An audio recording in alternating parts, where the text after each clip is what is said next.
नमस्कार। देश का सबसे पुराना न्यूज चैनल जी न्यूज, देश का सबसे भरोसेमंद न्यूज चैनल जी न्यूज और इसी जी न्यूज पर बहस के नंबर 1 शो ताल ठोक के में आपका स्वागत है। मैं हूं दीपक चौरसिया। जाति जनगणना की जानकारी देने के लिए पटना में इस वक्त ऑल पार्टी मीटिंग चल रही है। इसमें 9 पार्टियां हैं। नीतीश सरकार उन्हें जाति जनगणना की पूरी रिपोर्ट दे रही है, बता रही है कि गणना में क्या क्या खास देखने में आया है और इस रिपोर्ट पर आगे क्या क्या करने वाली है। जाति जनगणना कल तक लालू यादव और नीतीश कुमार की लाइन थी, लेकिन अब ये कांग्रेस और इंडिया अलायंस की लाइन है कि 24 में जीते तो पूरे देश में जातीय जनगणना कराएंगे। राहुल गांधी घूम घूम कर कह रहे हैं जितनी आबादी उतना हक, लेकिन आज प्रधानमंत्री मोदी ने कांग्रेस और उसके साथियों को कई सवालों में घेर लिया और जाति कार्ड के जवाब में अपना ट्रम्प कार्ड खेल दिया। मोदी ने कांग्रेस पर हिंदुओं को बांटने की साजिश का आरोप लगाया और कहा कि विरोधी जितना भी जात पात कर ले, मोदी के लिए सबसे बड़ी जाति गरीब की जाति है और वो गरीबों का भला करके देश का भला करेंगे। प्रधानमंत्री ने साफ इशारा दिया कि कांग्रेस जाति गिनाएगी तो वो 9.5 साल में गरीबों के लिए किए गए सारे काम गिनाएंगे। मोदी ने कांग्रेस को अल्पसंख्यकों के हक को लेकर भी घेरा, कहा कि मनमोहन सिंह तो चाहते थे कि संसाधनों पर पहला हक अल्पसंख्यकों का है, तो क्या कांग्रेस पर मुसलमानों को उससे हक को हड़पने की तैयारी में है। और मोदी ने वही आरोप भी दोहराया कि कांग्रेस की खुद की अपनी कोई सोच नहीं है, वो किसी के ठेके पर चल रही है। कांग्रेस और इंडिया अलायंस के बीच बुरी खबर यह है कि जाति जनगणना पर उसी के नेता बटते हुए दिख रहे हैं। कल शफीकुर रहमान बर्क ने इसे स्टैंड बताया था। आज अभिषेक मनु संघवी ने राहुल गांधी को नसीहत दी है, कहा कि जितनी आबादी उतना हक बोलने से पहले इसके नतीजे समझे। क्या इसका नतीजा बहुसंख्यकवाद में तब्दील नहीं हो जाएगा? ये राय और भी बढ़ सकती है क्योंकि इंडिया अलायंस कर रही है। नीतीश कुमार कह रहे हैं कि जाति जनगणना के बाद सुशासन और मजबूत होगा। सुशासन की एक पिक्चर हम भी आपको दिखाते हैं। ये तस्वीर राघोपुर से आई है, जो डिप्टी सीएम तेजस्वी यादव का इलाका है। यहाँ शराब कारोबारियों पर सरकारी टीम जब छापा मारने पहुंची तो शराब माफिया के लोगों ने उन पर हमला कर दिया। सरकार की नाक के नीचे शराब की भट्टियां चल रही थी। लोगों ने होमगार्ड के जवानों को पीट पीट कर अधमरा कर दिया। कई राउंड फायरिंग भी हुई। तो सुशासन की इस लेटेस्ट पिक्चर को भी ध्यान में रखें और पहले अपडेट देखते हैं, फिर इस तस्वीर पर भी बात करेंगे इस बड़ी बहस में।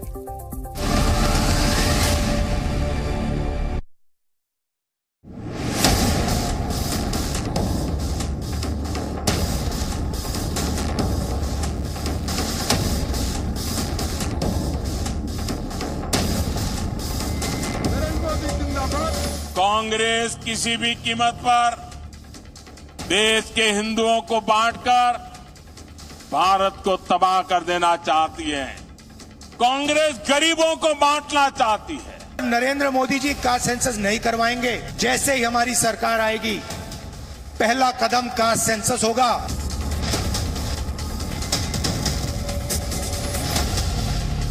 और मेरे लिए तो इस देश का गरीब यही सबसे बड़ी जाति है, यही सबसे बड़ी बिरादरी है। कास्ट सेंसस का डेटा सबके सामने रख दो। जो आपकी सरकार की सच्चाई है, आप हिंदुस्तान की जनता को दिखा दो। डरो मत। भारत के पूर्व प्रधानमंत्री मनमोहन सिंह जी तो कहा करते थे कि देश के संसाधनों पर पहला हक अल्पसंख्यकों का है।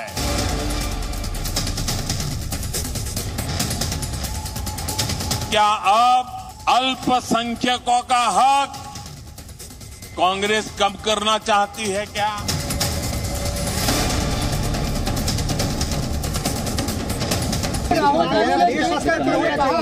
करना नहीं चाहिए। हम लोग कास्ट से डिमांड करते हैं। ऐतिहासिक काम जो है हम लोगों ने किया है, जारी भी किया है और इस आंकड़े में सारी चीजें आ गई कि किसकी कितनी आबादी है और किसकी क्या स्थिति है।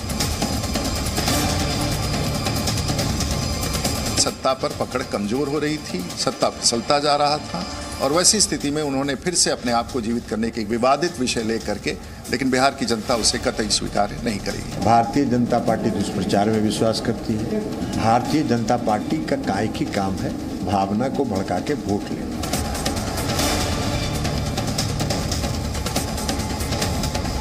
इसकी शुरुआत जो है भारतीय जनता पार्टी के साथ जब एनडीए की सरकार थी उसने शुरू किया है। इसमें लालू यादव कहां से आ गए? कि समाज को फिर जातियों में बांट कर एक बार किसी तरह चुनाव की नैया पार लग गया। आज क्यों जातिगत जनगणना करा रहे? 18 साल से आपको याद नहीं आ रहा था?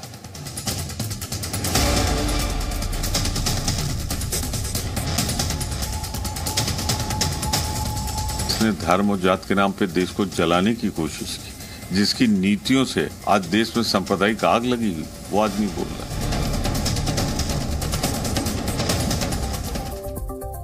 प्रधानमंत्री मोदी कह रहे हैं कि गरीबी ही उनके लिए सबसे बड़ी जात है और इसी के आधार पर काम करेंगे। साथ ही साथ ये भी गिलाएंगे कि 9.5 साल में उनकी सरकार ने गरीबों के लिए क्या क्या किया। इसी पर बात करेंगे। भारतीय जनता पार्टी के प्रवक्ता डॉक्टर गुरु प्रकाश पासवान जी मेरे साथ जुड़ गए हैं। सारिका पासवान जी आरजेडी के राष्ट्रीय प्रवक्ता मेरे साथ जुड़ गई है। महिमा सिंह जी कांग्रेस की राष्ट्रीय प्रवक्ता मेरे साथ है। Doctor Sunil Singh spokes person JDU के मेरे साथ जुड़ेंगे और साथ ही साथ ए.के. वाजपेयी साहब लोक जनशक्ति पार्टी रामविलास पासवान के प्रवक्ता है, वो मेरे साथ है। शुरुआत गुरु प्रकाश जी आपसे करूंगा और मेरा सीधा सवाल है, आप बिहार में तो जातिगत जनगणना का समर्थन कर रहे हैं पर पूरे देश में कह रहे हैं कि गरीबी सबसे बड़ी जाति है, तो ये दोहरा रवैया क्यों? नहीं, देखिए सवाल नहीं खड़ा होता है दीपक जी। हमें एक चीज समझने की आवश्यकता है, एक होता है हाथी का दांत दिखाने का और एक होता है हाथी का दांत खाने का। आपका कमिटमेंट क्या है? आपके अंदर संवेदनशीलता है? आप बात करते हैं गरीब गुरबे की, लेकिन आपने किया क्या है मैं चुनौती के साथ कहना चाहता हूं। दीपक जी आपको पता है देश के इतिहास में पहली बार एक आदिवासी की बेटी संविधान के सर्वोच्च पद पे पहुंची है, तो अब पहुंची है। 75 साल लग गया।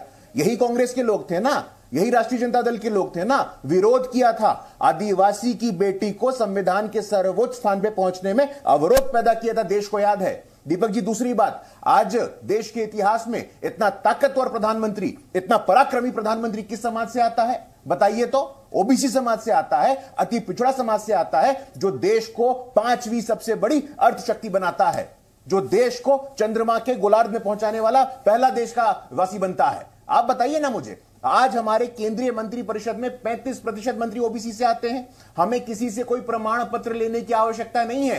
ये लालू जी हैं, ये नीतीश जी हैं, आप भली भांति जानते हैं। नीतीश जी की जनता दल यूनाइटेड एक व्यक्ति एक जाति की पार्टी, राष्ट्रीय जनता दल एक परिवार एक जाति की पार्टी। चिंता इनको करने की आवश्यकता है। भारतीय जनता पार्टी तो जब से बनी है सर्वस्पर्शी, सर्वव्यापी, समावेशी, सबका साथ, सबका विकास, सबको साथ लेकर के चलने वाली पार्टी है। हमें किसी से प्रमाण पत्र लेने की आवश्यकता नहीं है। आपके मन में कमिटमेंट होना चाहिए, आपके हृदय में कमिटमेंट होना चाहिए। ये दिखावा मत करिए। ठीक है, महिमा सिंह जी के पास चलता हूं। महिमा सिंह जी 2011 में आपने ही जातिगत जनगणना कराई थी, लेकिन 2011 में आपने उसके आंकड़े जारी नहीं किए। इनका दोगलापन यह है, इनकी डबल स्टैंडर्ड यह है, अगर दोगलापन नहीं डबल स्टैंडर्ड बोलो, कि बिहार में तो जाति जनगणना का समर्थन कर रहे हैं, देश में विरोध कर रहे हैं, ये कह रहे हैं कि गरीबी ही सबसे बड़ी जाति है। लेकिन आपका डबल स्टैंडर्ड यह है महिमा जी कि आपने 2011 में जाति जनगणना कर तो ली, लेकिन अब लगता है कि चुनाव जीतने के लिए कोई मुद्दा नहीं है, तो चलिए जाति के सारे ही जीत ले। इसीलिए राहुल गांधी कह रहे हैं कि जिसके जितनी संख्या भारी उसकी उतनी भागीदारी। तो ये आपका भी डबल स्टैंडर्ड है। अगर ऐसा ही था तो 2011 में आपने जाति जनगणना के आंकड़े 3 साल तक जारी क्यों नहीं किए? जय हिंद दीपक जी, आपकी बात का जवाब दूंगी, मगर उससे पहले क्योंकि प्रधानमंत्री जी ने जो बात कही है कि गरीब की आबादी सबसे ज्यादा है, बिल्कुल हम सबके दिल के बहुत नजदीक है ये बात। और इसीलिए मैं 2 सवाल पूछना चाहती हूं प्रधानमंत्री जी से, और यहां बैठे उनके प्रतिनिधि उसका जवाब दे देंगे जब उनको अवसर मिलेगा तब, कि क्योंकि गरीब की आबादी सबसे ज्यादा है इसीलिए उनके ऊपर हरा पर्दा डाल दिया जाता है क्या? चाहे G20 का इवेंट हो देश के अंदर तो गरीबों के ऊपर हरा पर्दा, चाहे देश के अंदर ट्रंप जब आए थे तो गरीबों के ऊपर हरा पर्दा। वो जो हरा पर्दा है वो इनकी मानसिकता दिखाता है गरीबों के प्रति, दलितों के प्रति, पिछड़ों के प्रति। दूसरा सवाल मैं उनसे ये पूछना चाहती हूं कि हमने 2014 में जब हम सत्ता छोड़कर गए थे और सत्ता सीन किया था जनता ने भाजपा को, हम 23 करोड़ भारतीयों को गरीबी से उठा करके गए थे, जिनको भाजपा के राज में वापस गरीबी में धकेल दिया गया है। उनके बारे में भाजपा क्या कह देना चाहती है? तीसरी बात, मैं भाजपा को यह भी याद दिला देना चाहती हूं और प्रधानमंत्री जी को याद दिला देना चाहती हूं, जब वो बोलते हैं ना कि जाति पाति में बांट देना चाहती है कांग्रेस, हम उनसे ये पूछना चाहते हैं कि वो क्या चाहते हैं? वो क्या मिटा ही देना चाहते हैं, सफाया ही कर देना चाहते हैं दलितों का, जैसा हमने देखा रोहित वेमुला को या दर्शन सोलंकी को या पायल तड़वी को? या ये इतनी लंबी फहरिस्त है कि आपका पूरा शो निकल सकता है पिछले 10 सालों में जितने अत्याचार दलितों पर हुए, सड़कों के ऊपर इनके जो कार्यकर्ता हैं वो या इनके विधायकों के मंत्रियों के बेटे हैं। विवेकानंद नाम के थे एक, तो जिन्होंने गोली तान दी थी, एक थे जो पेशाब कर रहे थे किसी दलित के ऊपर, किसी एसटी के ऊपर, एक इनके रमेश बिधूड़ी हैं जो संसद के अंदर गालीबाजी करते हैं और उसके बाद उनको एक अहम जिम्मेदारी सौंप दी जाती है। तो मोदी जी क्या चाहते हैं, हम ये जानना चाहते हैं, क्योंकि हम तो वो चाहते हैं जो असली चेहरा है इस देश का, उस पर कोई पर्दा ना डाला जाए और उससे कोई मुंह ना फेरा जाए, सच्चाई से मुंह ना फेरा जाए और सच्चाई के मुताबिक जिसका जो अधिकार है उसको दिया जाए। अब आपके सवाल का उत्तर, आपने पूछा कि हमने सोशियो इकोनॉमिक कास्ट सेंसस कराया पर उसका डेटा हमने बाहर क्यों नहीं किया। जी हाँ, हमने 4000 करोड़ की लागत जो जनता का पैसा है उसको लगा करके सोशियो इकोनॉमिक कास्ट सेंसस कराया। वो कांग्रेस की मंशा थी, कांग्रेस उस सरकार में मेजॉरिटी प्लेयर थी, लेकिन वो यूपीए की सरकार थी। डबल इंजन का दंभ भरने वाली जो आज भाजपा की सरकार है वो जीएसटी ला सकती है, रातों रात डिमोनेटाइजेशन करा सकती है, कोविड से तड़पते हुए लोगों को छोड़ करके इस देश के ऊपर कैसी बात करती हैं आप। यही वो सहयोगी है ना जो आपके साथ यूपीए 2 में थे, यही तो सहयोगी जो यूपीए 2 में थे जिसका आपने आज इंडिया अलायंस बना लिया है, यही तो सहयोगी है। कैसी बात कर रहे हैं आप, तर्क गले से भी उतरना चाहिए महिमा जी। दीपक जी, मैं आपकी बात का उत्तर बिल्कुल कायदे से दे रही हूं और वो उत्तर ये है कि हम एक गठबंधन की सरकार थे, समीकरण अलग थे, उस समय की मांग अलग थी और कांग्रेस के हाथ भर में पूरी बागडोर नहीं थी उस समय। यही तो सहयोगी थे, कौन सा अलग सहयोगी था, कौन विरोध कर रहा था बताइए। एक पार्टी बता दीजिए जो यूपीए 2 में आपकी बात का विरोध कर रही थी कि जाति जनगणना के आंकड़े न जारी हो, एक पार्टी बता दीजिए। पहली बात तो आपने कहा 3 वर्ष, 2011 में सोशियो इकोनॉमिक कास्ट सेंसस की शुरुआत हुई, उसे पूरा होते होते लगभग 1 से 1.5 साल लगा था। 2012 या समझ लीजिए कि बीच तक आते आते ये पूरा हुआ होगा। उसके बाद जब चुनावों की तैयारियां शुरू हो गई और आप जानते हैं राजनीति किस तरह से चलती है, 2014 में कौन सी पार्टी को पूरे देश भर की जनता ने, मतलब आपने मान लिया ना कि राजनीतिक मजबूरियों के चलते ही आपने डाटा रोका था, लेकिन आज मुद्दा दिख रहा है तो आप इसको उठा रही हैं, एक नया नारा कर रही हैं। सुनिए, हमने जैसे मान लिया आपने राजनीतिक मजबूरियों के लिए रोका था आपने। जन कल्याण मंशा का खेल है, राजनीति समीकरण का खेल है। हमारी मंशा साफ थी, हमने वो कास्ट तो अभी भी आप ये राजनीति के लिए कर रही है। आपको हमारी मंशा पर संशय है, मोदी जी की मंशा पर तो संशय नहीं है। मैंने तो उनकी मंशा पर संशय बोला कि एक तरफ आप अपनी जात बताते हो और दूसरी तरफ ये कहते हो कि गरीबी सबसे बड़ी जाति है। 2014 में आने के बाद वो डेटा पासवान जी बता रहे थे ना, राष्ट्रपति जी फलानी कास्ट की है, बता रहे थे वो भी। मैंने बोला उनका डबल स्टैंडर्ड है। ये बताइए ना, राष्ट्रपति आज तक नई संसद में क्यों नहीं आई? 2 बार उद्घाटन कर दिया, सिर्फ नाम मात्र की राष्ट्रपति बना दिया आपने हमारे एक आदिवासी महिला, और जब उन्हें संसद में लाने की बात आती है तो लज्जा से क्या स्तर नीचे हो जाता है भाजपा का। मैं एक बात कहना चाहता हूँ, इसके बाद मैं टाइमर लगाऊंगा। मैंने गुरु प्रकाश जी को भी मौका दे दिया, महिमा जी को भी मौका दे दिया, मैं आगे चलूंगा, टाइमर लगाऊंगा। गुरु प्रकाश जी रुक जाइए क्योंकि एक बहुत मौजूद सवाल है मेरे पास डॉक्टर सुनील सिंह जी के लिए। सुनील सिंह जी, मैं आज आपके सुशासन की कुछ तस्वीरें दिखा रहा हूँ। जो तेजस्वी जी की कॉन्स्टिट्यूएंसी है राघोपुरी है, वहां पर आज आबकारी विभाग शराब माफिया को पकड़ने गई। शराब माफिया ने दौड़ा के, शॉट दिखाइए थोड़ा और स्क्रीन पे सबको भी दिखाइए, दौड़ा के उन्होंने जो है आबकारी अधिकारियों को पीटा, एक होमगार्ड को अधमरा कर दिया। ये पटना से कितने किलोमीटर दूर है? मेरे ख्याल से 1 घंटे से ज्यादा दूरी नहीं है राघोपुर की, अगर वहां तक सड़क ठीक हो तो। ये आपका सुशासन है, आप जातियां गिन रहे हैं, वहां होमगार्ड को पीट के मारा जा रहा है। प्लीज शॉट दिखाइए।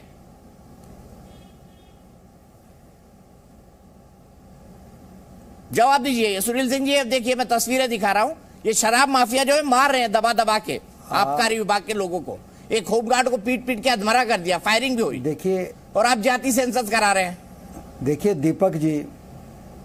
दीपक जी, इतनी बड़ी ऐतिहासिक फैसले और ऐतिहासिक ये भी ऐतिहासिक है हुआ है जो कि पूरे देश की दशा और दिशा बदलेगा।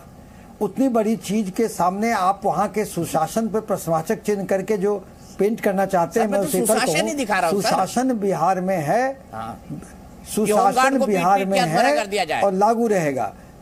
नहीं, अगर कोई व्यक्ति कानून का अतिक्रमण करता है और अपने अति उत्साह में होमगार्ड या हमारे किसी जवान पर या अधिकारी पर अगर कोई दुर्व्यवहार करता है तो वो विधि सम्मत कार्रवाई होगी, और ये भी आपको हम बता देंगे कि उसको कैसे किस तरह का पनिशमेंट मिलेगा और सलाखों के पीछे होगा। मगर फिलहाल जिस चर्चा पर आप हैं, कल 2 अक्टूबर को देखिए आप पहले जो बड़ी घटना हुई है उस तरफ बड़ी चीज हुई है।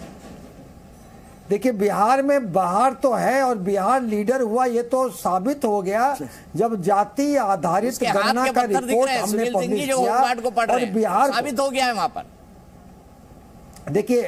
देखिए आप उधर से कितना भी ले जाइएगा डिस्कशन को और कमतर रखिएगा, हम वापस वही लाएंगे कि कितनी ऐतिहासिक चीज बिहार हुआ जो पूरे भारत की दशा और दिशा तय करेगा। हमने ये दिखाया कि देखिए किसी भी जाति विशेष का कौन कौन जगह कितनी जातियां हैं, उनकी सामाजिक और शैक्षणिक स्तर और आर्थिक स्तर क्या है। पहले कमेंट पे कोई टाइमर नहीं, पहले कमेंट पे कोई टाइमर नहीं। बोलिए सुनील सिंह जी। हाँ, तो मैंने कहा कि देखिए इतनी बड़ी चीजें हुई हैं और ये चीज है कि अगर इंडिया गठबंधन सरकार में आएगा तो पूरे देश में जाति आधारित गणना कराएगा। और जाति आधारित गणना से भाजपा का जो 18 साल शासन में थे, एकाएक ये नींद कैसे खुली कि जाति जनगणना होनी चाहिए? नीतीश कुमार तो जीतनराम मांझी का कुछ महीनों का पीरियड छोड़ दिया जाए तो 18 साल से शासन में है। ये कौन सा चूरन आ गया है जिससे उनको लग गया कि जाति जनगणना होनी चाहिए? नहीं दीपक जी, कोई नींद खुलने का प्रश्न नहीं है। डे 1 से जब माननीय नीतीश कुमार जी सत्ता संभाले तो उनके जो सुशासन थे उसका फलसफा था न्याय के साथ विकास या समावेशी विकास। इसका मतलब होता है कि जो मार्जिनलाइज सेक्शन ऑफ सोसाइटी तक भी विकास की किरणें जाएं, कि उनको हम हैंड होल्डिंग करके 18 साल पहले कर रहे थे सर, 18 साल बाद क्यों सर? जब चला चली की बेला है, लोग कह रहे हैं नीतीश कुमार जी की, तब क्यों करवा रहे हैं? अरे नहीं, 2024 का चुनाव साल से हम वही कर रहे हैं। 18 साल से हम वही कर रहे हैं। मतलब 18 साल से आप जाति जनगणना करा रहे हैं, सर्वे करा रहे हैं, आरक्षण दिया। नहीं, जो हमारा फलसफा है कि न्याय के साथ विकास या समावेशी विकास, हम वही कर रहे हैं। उसी के क्रम में एक कदम आगे बढ़ते हुए हमने जाति आधारित गणना कराया कि हमारे लोक कल्याणकारी जो उपक्रम और कार्य है, जो योजनाएं हैं, तो उनमें अब हम कैसे करके करें कि सारे लोगों को समाहित कर सकें। एक ब्रेकिंग न्यूज आ रही है कालांतर में, डॉक्टर साहब एक बड़ी ब्रेकिंग न्यूज आ रही है। मुझे ब्रेकिंग न्यूज के लिए अलर्ट किया गया है, खबर आ रही है, जब तक मुझे प्रोड्यूसर क्यों देते हैं। वाजपेयी जी आप जवाब दीजिए, सुशासन पर जो राघोपुर में हुआ है, जरा बताइए मुझे आपकी क्या राय है कि वाजपेयी साहब, और ये 18 साल बाद नीतीश बाबू क्यों जागे? सुशासन दिखाइए थोड़ा, राघोपुर के शॉट सुशासन वर्ड तो बहुत बदला। सुशासन नहीं है, सुशासन नहीं है, ये कुशासन हो गया है, जंगल राज हो गया है। देखिए कितनी नापाकी बात कर रहे हैं सुनील सिंह साहब। ये बताइए मुझे कि 15 साल लालू ने याद किया और 18 साल अब नीतीश बाबू राज कर रहे हैं। बिहार को कहाँ पहुंचा दिया आपने? ये जब इनको खुतरी का कुर्सी का खतरा मंडराता है ना नीतीश बाबू को, इसी तरह के राजनीतिक पैतरे ये लेते हैं। याद करिए 2007 में इन्होंने क्या किया था, दलित और महादलित का बनाया था, उसमें से टुकड़े करके दोनों को विभाजित करके नोटिफाई किया था। क्या कर दिया इन्होंने महादलित के लिए, या उससे डिवीजन करने के बाद क्या फायदे पहुंचा दिए इन्होंने? बिहार की जनता तो वहीं की वहीं खड़ी हुई है। 32 साल के शासन के बाद आज भी ये कहते हैं कि बीमार जो राज है जी, स्पेशल स्टेटस दे दो जी। और कल इनके एक बड़े वरिष्ठ नेता ने, जेडीयू के जो हैं, उन्होंने स्वीकार किया कि हमको 2024 का मुद्दा मिल गया है। तो वो तो मान रहे हैं, इनके लिए सिर्फ मुद्दा है ये जातिगत जनगणना करके आंकड़े बाहर लाना। जनगणना तो है नहीं, सर्वे है, सर्वे करके आंकड़े बाहर लाना, ये सिर्फ वोट की राजनीति है। अब क्या होने वाला है वो देखिए क्या होगा। यादव निकला है 14.7% शायद। अब वो यादव कह रहे हैं कि जी हमको तो हमको ज्यादा हक चाहिए। तो क्या ये इंटरसी फाइट नहीं है नीतीश बाबू और लालू यादव की? देखिए नीतीश बाबू इंडी गठबंधन में पीछे खिसकते जा रहे थे, तो उन्होंने कहा क्या तुरुप का पत्ता चलाऊं, क्या चलाऊं, उसका ये पिटारे में से उन्होंने निकाला है। लेकिन इसका गरीब गुरबे के सरोकार कुछ भी नहीं है। अगर सरोकार है तो प्रधानमंत्री पर तो आपने पूरी पार्टी बना ली, क्यों? पासवानों पर तो पूरी पार्टी बन गई आपकी। आप अरे भाई कर रहे हैं वाजपेयी जी, हम हमारा करने के लिए हमारा संदर्भ सारिका पासवान हंस रही है। नहीं भाई, हमारा संदर्भ सीधा सा है, हमारा संदर्भ सीधा सा है। इस आंकड़ों से क्या फायदा आप पहुंचाएंगे ये इनसे पूछिए, या इन्होंने 32 साल में क्या फायदा पहुंचाया। इधर मैं दूसरी तरफ तुलना करता हूं मोदी जी की। अभी रिसेंटली उन्होंने क्या किया है, वो लोहार, बढ़ई, कारपेंटर, मोची, नाई सबके लिए एक स्कीम निकाल के पैसे दे दिए। ठीक है कि भैया आप आइए 3 लाख रुपए लोन ले लो विदाउट इंटरेस्ट फ्री। ये है नीयत का सौदा। इसीलिए हम कहते हैं कि नीतीश बाबू ने समाजवाद का कंबल उतार के फेंक दिया है, सिर्फ सत्ता के लिए इस तरह के पैतरेबाजी वो कर रहे हैं। अब मैं सारिका पासवान जी के पास चलता हूँ। सारिका पासवान जी, जातिगत जनगणना का नैरेटिव है जिसकी जितनी संख्या भारी उतनी उसकी भागीदारी। अब संख्या भारी तो यादवों की है, यादव पिछड़े हैं। लालू जी का परिवार है कि नहीं है मैं नहीं कह सकता, इसके बारे में कोई टिप्पणी नहीं करूंगा। लेकिन अब आपको नहीं लगता कि इस नए समीकरण के बाद नीतीश कुमार जी को तेजस्वी जी के लिए पद छोड़ देना चाहिए? क्योंकि संख्या तो यादवों की भारी है ना, तो यादवों का ही मुख्यमंत्री होना चाहिए। दीपक जी, जब पूरे देश में जाति आधारित गणना होगी और तब जब उसका डेटा सामने आएगा तब सही मायने में तब निर्णय होगा। दीपक जी, अभी तो ये बिहार का तो कर लीजिए सारिका जी, देश का बात नहीं करेंगे। अभी बिहार का निर्णय तो कर लीजिए, नीतीश जी को बोलिए, आपके भी मन में होगा कि तेजस्वी जी जो है मुख्यमंत्री बन जाए। मुझे भी अच्छा लगेगा अगर यंग आदमी मुख्यमंत्री बनेगा। देखिए कैसा नया काम करता है। नहीं बिल्कुल दीपक जी, वो तो हम देख लेंगे कि बिहार में क्या होगा। लेकिन अभी सबसे बड़ा ऐतिहासिक फैसला तो कल हुआ जब जाति आधारित गणना का जो डेटा है वो सबके सामने आ गया है। देखिए, ये भारतीय जनता पार्टी का दोहरा चरित्र, दोगला चरित्र मैं नहीं बोलूंगी, दोहरा चरित्र है कि जब भी चुनाव आता है ये दलितों को, पिछड़ों को, हिंदुओं का टैग लगा के तौलना शुरू कर देते हैं और जो ही चुनाव समाप्त होता है ये उनको अछूतों सा व्यवहार कर देते हैं। आज हमारे बीजेपी के प्रवक्ता कह रहे थे कि भाई पिछड़ों का प्रधानमंत्री दिया। देखिए, वो पिछड़ों के प्रधानमंत्री नहीं है, वो तो काल्पनिक है, वो तो बनावटी पिछड़े प्रधानमंत्री है। लेकिन वो पिछड़ा समाज जिन्होंने यातना सहा है, संघर्ष सहा है, वही पिछड़ा समाज रन भी करेगा। भारतीय जनता पार्टी गरीबी नहीं खत्म करना चाहती है, गरीबों को खत्म कर देना चाहती है। नफरत है इनको गरीबों से, इन्हें तो प्यार है अडानी और अंबानी से, इन्हें तो प्यार है पूंजीपतियों से, इन्हें तो प्यार है धनादों से, इन्हें तो प्यार है उन लोगों से जो इनको जो 500,000 करोड़ की जो कहते हैं मुद्रा एयरपोर्ट पे जो चरस और गांजे की तस्करी करते हैं। इन्हें प्यार है मणिपुर और संसद में बैठे वो व्यक्ति से जो व्यक्ति महिलाओं पे मोलेस्ट करता है, सेक्सुअली हरास करता है। ये भारतीय जनता पार्टी की असली चेहरा है। आज डर है इनको, दहशत आ रहा है। जिन्होंने हमेशा ही जात और धर्म के नाम पे राजनीति की है, आज जातियों का आंकड़ा सामने आ गया तो आप डर रहे हैं। अरे भाई, आप ही लोग थे ना जिन्होंने सर्वसम्मति से बिहार से पारित किया था, फिर डर क्यों?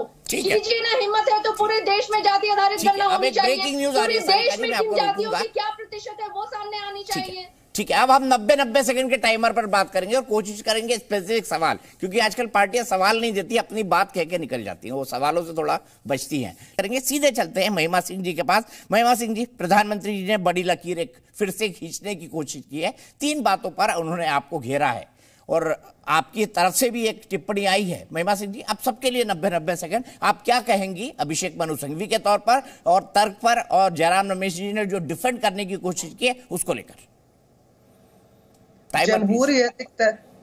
जमहूरियत एक तर्ज हुकूमत है कि जिसमें जमहूरियत एक तर्ज हुकूमत है कि जिसमें बंदों को गिना करते हैं, तौला नहीं करते।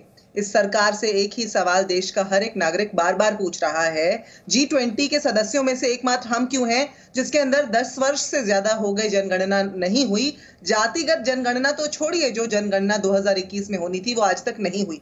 देखिए, जन कल्याण जो है वो मंशा का खेल है दीपक जी, और कांग्रेस ने अपनी मंशा 2011 में साफ की थी, उससे पहले भी लगातार स्वतंत्रता के बाद से साफ करते आए हैं। आज अभिषेक मनु सिंघवी जी के बात पे आप पूछ रहे हैं, जयराम रमेश जी ने उसको स्पष्ट कर दिया है और उस पर मुझे लगता है आगे कोई टिप्पणी करना उचित नहीं होगा। लेकिन अभी मैंने सुना प्रधानमंत्री जी दक्षिण की बहुत बात कर रहे थे, तो उसमें 2-3 बातें मैं जरूर बोल देना चाहती हूँ। जो मैंने अल्लामा इकबाल की अभी पंक्तियां बताई ना कि बंदों को गिना करते हैं, तौला नहीं करते, ये स्मरण करा रही हूँ भाजपा को और मोदी जी को, क्योंकि वो बंदों को तौलते हैं, कभी स्कूटी में, कभी लैपटॉप में, कभी किसी और फ्रीबीज में, और वहां जाकर के जो वो बात कर रहे हैं, हम तो वो लोग हैं जिन्होंने दक्षिण को सदैव साथ रखा, चाहे वो पूर्वोत्तर हो, चाहे दक्षिण हो, चाहे पश्चिम हो, हमने साथ रखा। लेकिन आज भाजपा क्या करती है, संसद के पटल पर ये अधिनियम लाते हैं तो वो हिंदी में दक्षिण को दरकिनार करते हुए। उसके अलावा ये जब दक्षिण के चुने हुए प्रतिनिधियों के ऊपर आघात करते हैं तो सोचते नहीं कि वहां पहले ही इनकी जमीन कोई है नहीं, अब जमीन तलाशने गए हैं और वो जमीन तलाशने के वजह से मैं अपनी बात बस पूरी कर देती हूँ कि वो जमीन तलाशने के लिए किसी भी हद तक जाएंगे, जमीन तलाशने के लिए किसी भी हद तक जाएंगे, बंदों को तौलेंगे आज और कल उन्हें औंधे मुंह गिराएंगे। ठीक है, आप तौलेंगे और औंधे मुंह गिराएंगे। गुरु प्रकाश पासवान जी, ये गंभीर आरोप आप पर लगा रही है महिमा सिंह जी? नहीं, देखिए ऐसा है दीपक जी कि आप अभिषेक मनु सिंघवी जी को क्यों बोल रहे हैं? इनके पार्टी के देश के पूर्व प्रधानमंत्री कांग्रेस के नेता राजीव गांधी जी ने कहा था 6 सितंबर 1990 को मंडल कमीशन जिसने सामाजिक न्याय के क्षेत्र में देश में क्रांति लेकर के आए थे, उस मंडल कमीशन के सिफारिश का विरोध कांग्रेस पार्टी के नेता देश के पूर्व प्रधानमंत्री राजीव गांधी जी ने किया था। और आज इनके दोहरे चरित्र की पराकाष्ठा देखिए। इनको दोहरे मापदंड का प्रमाण पत्र देने वाला मैं कोई नहीं होता हूं, देश की जनता इनको दे चुकी है। और दलितों की बात करते हैं, सामाजिक रूप से पिछड़े वर्गों की बात करते हैं। दीपक जी, बाबा साहेब अंबेडकर, दलितों के मसीहा, हमारे संविधान के निर्माता, उनका देहांत 1956 में होता है। उनको भारत रत्न मिलने में इतना समय क्यों लगता है? और भारत रत्न तब मिलता है जब एक गैर कांग्रेस की सरकार केंद्र में आती है। आगे बढ़िए, बाबू जगजीवन राम जो कि कांग्रेस के ही दलितों के नेता थे, उनको अपमानित करती है कांग्रेस की पार्टी। आगे बढ़िए, सीताराम केसरी जो कि ओबीसी समाज से आते थे, सीताराम केसरी जी को कांग्रेस के दफ्तर में अपमानित किया जाता है सोनिया गांधी जी के इशारे के द्वारा। उनकी धोती तक खींची जाती है। ये ओबीसी के प्रति जो अपना फर्जी प्यार दिखाते हैं, देश इनको जानता है, देश इनको पहचानता है। हमारे यहां कहावत है दीपक जी कि बारात आ जाएगा, उसके बाद कोहड़ा रोपेंगे, सर्वे का रिपोर्ट आ जाएगा, उसके बाद हम चिंता करेंगे। इनसे चिंता की कोई अपेक्षा नहीं है। मैं तो चुनौती के साथ कहना चाहता हूं, फर्स्ट बैकवर्ड क्लास कमीशन हो, सेकंड बैकवर्ड क्लास कमीशन हो, उन सभी को ठंडे बस्ते में यदि किसी ने डालने का काम किया है तो कांग्रेस पार्टी ने किया है। यही कांग्रेस पार्टी है जो लगातार दलितों का, पिछड़ों का, शोषितों का दमन करते आई है और आज ये फर्जी प्रेम दिखाती है। मुझे लगता है कांग्रेस पार्टी से ज्यादा हिपोक्रिटिकल पार्टी इस पूरे विश्व के राजनीतिक इतिहास में कोई नहीं। रुक जाइए, आपका वक्त खत्म। मैं महिमा सिंह के पास जाऊं, उनसे ही जवाब लूं। महिमा जी, मैं तुरंत आपके पास आ रहा हूं। तो ठीक है, सिंघवी जी ने भी यहाँ एक अच्छे वकील की तरह घुमा दिया। महिमा जी भी अच्छे वकील है। महिमा जी, उम्मीद करता हूँ कि आप घुमाएंगी नहीं। पासवान जी के सवाल का जवाब दे दीजिए कि कांग्रेस एक हिपोक्रिटिकल पार्टी है। देखिए, बाबा साहब अंबेडकर चुनाव हार गए थे कांग्रेस के उम्मीदवार के विरुद्ध, बावजूद उनको कैबिनेट में लेकर के पहला कानून मंत्री बनाया गया। देश का ये कदम कांग्रेस के द्वारा उठाया गया था। भाजपा के प्रवक्ता यदि न जानते हो तो उनका ज्ञानवर्धन कर दूं। इस देश को पहली महिला, दलित महिला जो है स्पीकर ऑफ द हाउस, वो कांग्रेस ने दी मीरा कुमार जी के रूप में। और ये सब जानते हैं कितने बेहतरीन तरीके से उन्होंने सदन का जो है संचालन किया उन 10 अपने वर्षों में, जब वो वहां पर निवृत्त थी, तो इसलिए जब वो वहां पर मौजूद थी। तो लेकिन जब भाजपा बात करती है तो वो सिलेक्टिव मेमोरी मुझे लगता है कि उनको होती है। उनको ये तो याद है कि कब उनको पुरस्कार दिया गया, लेकिन उनको ये नहीं याद कि उस पुरस्कार तक लाने के लिए जो उन्होंने काम किए उसके तो विरोधी मानसिकता है भाजपा की और आरएसएस की। इनकी देखिए, प्रधानमंत्री जी कह रहे हैं कि गरीबी को हटाना है। हम समझते हैं कि गरीब मानसिकता है आरएसएस की और भाजपा की, जो हरा पर्दा डालती है गरीबों पर, जो अपने सहूलियत के हिसाब से बाबा साहब अंबेडकर की बात करती है और अपने सहूलियत के हिसाब से एक कार्ड फेंक देते हैं कि शायद संविधान चेंज कर दिया जाएगा देश का। ये जिस तरह से इस देश के कानून के साथ, संविधान के साथ खेल रहे हैं, वो अपने आप में बाबा साहब के विचारों के साथ, जिस तरह दलितों के ऊपर प्रताड़ना हो रही है, मैंने नाम गिनाए थे आपके शो में शुरुआत में, चंद नाम, वो सब कुछ बाबा साहब की आत्मा को कितनी ठेस पहुंचाते होंगे, शायद भाजपा के प्रवक्ता ना उस पर प्रकाश डालेंगे ना उसकी मंशा रखते हैं। ठीक है, प्रासा जी जवाब। भाई, अंबेडकर जी को तो कानून मंत्री कांग्रेस ने ही बनाया था ना, इससे थोड़ी इनकार कर सकते हैं। नहीं, देखिए, मुझे लगता है कि कांग्रेस ने अपने दोहरे मापदंड का परिचय अपने इस कथन में ही दे दिया है। बाबा साहेब के देहांत के 40 साल बाद तक इनको याद तक नहीं आया और कांग्रेस पार्टी के प्रवक्ता बोल रहे कि हमने कानून मंत्री बनाया। यही मानसिकता है आपकी। आपने एहसान नहीं किया था इस देश के दलितों पे, इस देश के गरीबों पे एहसान नहीं किया था। इस सामंती मानसिकता से बाहर निकलने की आवश्यकता है आपको। दलितों पे अत्याचार की इतनी फिक्र है तो राजस्थान एनसीआरबी का आंकड़ा उठा करके देखिए, राजस्थान आज रैंक 1 है दलित महिलाओं पे अत्याचार, दलित महिलाओं के साथ रेप में, और उसी राजस्थान के मुख्यमंत्री कहते हैं मर्दों का प्रदेश है। शांतिलाल धारीवाल कहते हैं मर्दों का प्रदेश है, रेप होता रहता है। शर्म आनी चाहिए कांग्रेस पार्टी के लोगों को। कांग्रेस पार्टी के वरिष्ठ नेता मध्य प्रदेश के पूर्व मुख्यमंत्री दिग्विजय सिंह ने क्या कहा था? आपकी दलित महिला विधायक इमरती देवी को क्या कहा था? आइटम गर्ल कहा था। आप एक दलित विरोधी, महिला विरोधी, गरीब विरोधी पार्टी है, इस बात को स्वीकार करिए। पिछले 9 वर्षों का ट्रैक रिकॉर्ड देखिए ना। मैं खुली चुनौती देता हूं आपको, दीपक जी, आप ही के शो पे हम बात करना चाहते हैं, आपके समय में ओबीसी समाज से कितने मंत्री आए थे? आज मैं दावे के साथ कहता हूं, पूरे सम्मान के साथ कहता हूं, पूरे गर्व के साथ कहता हूं कि आज केंद्रीय मंत्रिपरिषद में 35% मंत्री ओबीसी समाज से आते हैं। आपके समय कितने थे आप बताइए ना। आज तो हमारे 85 सांसद ओबीसी समाज से आते हैं। आपके सांसद को दोगुना कर दीजिएगा, उतने ओबीसी समाज के सांसद आज हमारे आते हैं। 1952 से लेकर के आज तक कांग्रेस पार्टी ने मात्र 10% मुख्यमंत्री ओबीसी समाज से बनाए हैं, वहीं भारतीय जनता पार्टी ने 35% से अधिक मुख्यमंत्री ओबीसी समाज से आए हैं। और आप दलितों की बात करती हैं, यहां मैं जरा इनका फैक्ट चेक कर दूं। पहली दलित स्पीकर मीरा कुमार जी नहीं थी, पहले दलित लोकसभा के अध्यक्ष जीएमसी बालयोगी थे, जो एनडीए की सरकार में बने थे। झूठ बोलना, भटकाना, भ्रमित करना, ये कांग्रेस का असल चाल चेहरा और चरित्र है। ठीक है, जरा ये देखिए, अब झूठ बोल रही है। कांग्रेस पार्टी का असली चाल चेहरा और चरित्र है, यही कांग्रेस पार्टी का असली चाल चेहरा और चरित्र है। आपको ये दलित विरोधी, महिला विरोधी पार्टी है, दलित विरोधी, महिला विरोधी दोनों कह दिया गुरुप्रकाश पासवान जी ने। दीपक जी देखिए, हमने महिला विरोधी अब इनको इतने दिन से बता रहे हैं, इस देश को पहली महिला राष्ट्रपति। मैंने कहा पहली दलित महिला स्पीकर हमने दी, मैंने नहीं कहा पहला दलित स्पीकर हमने दिया। ये न तो ध्यान से सुनना चाहते हैं क्योंकि झूठ परोसना है, वो परोस नहीं पाएंगे, हस्तक्षेप नहीं करेंगे और ऊंची आवाज में झूठ नहीं बोलेंगे, तो इनका जो एजेंडा है वो फेल हो जाएगा। अब दूसरी बात ये कि इन्होंने कहा कि एहसान नहीं किया था, ये तो हमने नहीं कहा कि एहसान की तो इसमें बात ही नहीं है। हमने कहा कि हमने 6 उस समय विपक्ष से लेकर के मंत्री बनाए थे, उसमें से एक अंबेडकर जी थे, और ये सब जानते हैं कि बाबा साहब के मतभेद के बावजूद उन्होंने कांग्रेस का किस प्रकार से समर्थन किया था, उस मानसिकता का किस प्रकार से समर्थन किया था, ये आज बात कर रहे हैं। हमारे 4 मुख्यमंत्री हैं देश में, उसमें से 3 ओबीसी हैं। ये बता दें कि इनके जितने मुख्यमंत्री हैं उसमें से कितने ओबीसी हैं। आज सत्ता में डबल इंजन में भाजपा बैठी हुई है, मानते हैं हम, जानते हैं हम, हमें मालूम है। सामंतवादी ये हमें कह रहे थे, सामंतशाही तो आज के मित्र काल में नजर आती है। सामंतशाही मानसिकता किसकी है? वो तो मोदी जी जो है अडानी जी के साथ मिलके मित्रकाल जिस तरह से चला रहे हैं उससे स्पष्ट हो ही जाता है। लेकिन खैर, ये इन्होंने अभी जितनी सारी बातें, जितने सारे आंकड़े गिनाए, मैंने शुरुआत में कुछ वाकया गिनवाए थे, कुछ नाम याद दिलाया था अभी मध्य प्रदेश की घटना है। ये भी बात कर रहे थे कि महिलाओं के प्रति किस तरह से बात करते हैं। ये जर्सी गाय, 50 करोड़ की गर्लफ्रेंड, कांग्रेस की विधवा, प्रधानमंत्री के बयान है, किसी और के नहीं, किसी सड़क छाप व्यक्ति के बयान नहीं है, प्रधानमंत्री का बयान है।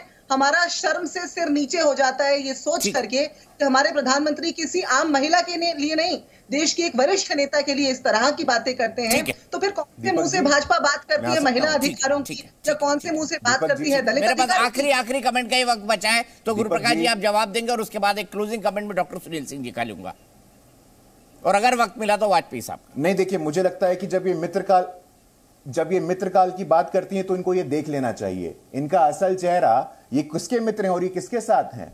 अशोक गहलोत जी हैं, आपके मुख्यमंत्री हैं, अडानी जी के साथ हैं, तो मित्रकाल की बात करती हैं तो जरा अपने गिरेबान में झांक करके आपको देखने की आवश्यकता है। और कांग्रेस पार्टी आज कह रही है कि भाई हम सामाजिक न्याय के पैरोकारी करते हैं। आप कहां थे तब? राजस्थान में एक 9 साल के दलित बच्चे की पीट करके नृशंस हत्या कर दी जाती है। राहुल गांधी जी को कोई मतलब नहीं है। बिहार में 3 दिन पहले पटना के खुसरूपुर में दलित महिला को पीटा जाता है, निर्वस्त्र किया जाता है, उसके ऊपर पेशाब किया जाता है। राहुल गांधी जी के आंख में आंसू नहीं आता है, प्रियंका गांधी जी के आंख में आंसू नहीं आता है, कोई ट्वीट नहीं होता है आपसे, तब आपके हाथ में क्या हो जाता है? तब आप अंधे हो जाते हैं क्या? ये दलित में भेद करना बंद करिए। और गरीबी की बात आप तो करिए ही मत। आप कहते थे ना भाई गरीबी is a state of mind, Rahul Gandhi ji कहते थे poverty is a state of mind. ये राहुल गांधी जी जो घोर नेओ फ्यूडल ऐसे लोग हैं, इन लोगों को चिंतन करने की आवश्यकता है। आज तक भारत के इतिहास में मैं बोलना चाहता हूं, रामनाथ कोविंद जी का कार्यकाल समाप्त होता है और एक आदिवासी की बेटी वहां पहुंचती है, ऐसा आज तक नहीं हुआ है। कांग्रेस पार्टी को आत्ममंथन करने की आवश्यकता है कि आपने देश के दलितों को, देश के पिछड़ों को सिर्फ ठगा है और वोट बैंक के रूप में ट्रीट किया। एक लाइन का जवाब महिमा सिंह जी, मेरे पास टाइम नहीं है क्योंकि गुरु प्रकाश जी ने पहले बोला था, इसलिए आपको जवाब देने का मौका मिलेगा। माफ कीजिएगा सारिका जी, बहुत ज्यादा सामाजिक न्याय और जन कल्याण मंशा का मामला है। मंशा भाजपा की है नहीं। आज की डिबेट में भी आपने देख लिया, कांग्रेस पार्टी से हमने सीखने की आवश्यकता नहीं है। कांग्रेस पार्टी ने लगातार दलितों को, गरीबों को ठगा है।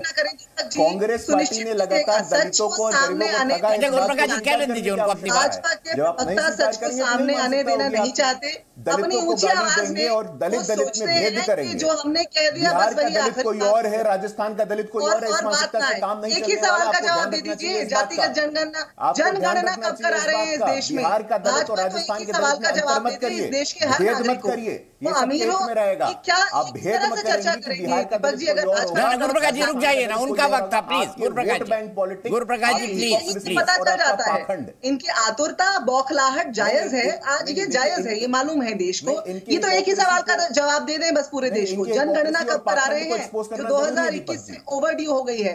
जनगणना कब करा रहे हैं जो हमारा अधिकार है? G20 को लेकर के शीशियां बघार। मैं यहीं पर रुकूंगा।